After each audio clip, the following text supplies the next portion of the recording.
Hello everyone, তোমরা সবাই কেমন আছো? আশা করি ভালো আছো, আমিও ভালো আছি। তো দেখতে থাকো আজকের ব্লগটা, আশা করি তোমাদের ভালো লাগবে। দেখো সকালবেলা উঠে গেছিলাম, আর সকালবেলা উঠে সব কাজকর্ম সব কিছু কমপ্লিট হয়ে গেছিলো। তারপরে আর কোনো ভিডিও করতে পারিনি। এখন দেখো মামাকে স্কুলে আনতে গেছিলাম।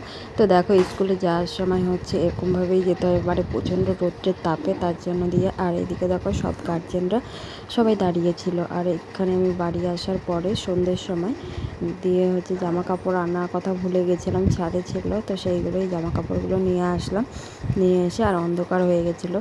আর এদিকে দেখো আমি সন্ধে দিয়ে বসে রয়েছি কারণ হচ্ছে একটা জন্মদিনের নিমন্ত্রণ আছে, তো সেখানেই যাব।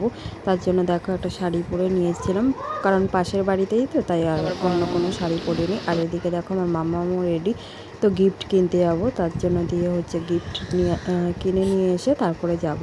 তো এইদিকে দেখো আমি রেডি হয়ে গেছি, এখন দিয়ে যাব হচ্ছে জন্মদিন বাড়িতে। তো গিফট নিয়ে এসেছি, তোমাদের সাথে দেখানো হয়নি, তোমাদের পরে দেখাচ্ছি, কারণ গিফটটা প্যাক করা হয়ে গেছে।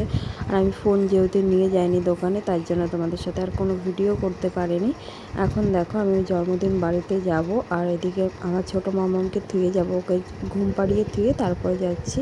আর এদিকে দেখো আমার বড় মামাম রেডি, ওই দেখো বড় মামামের হাতে যে গিফটটা রয়েছে, তো সেইটাই দিচ্ছি দেখো গিফটটা।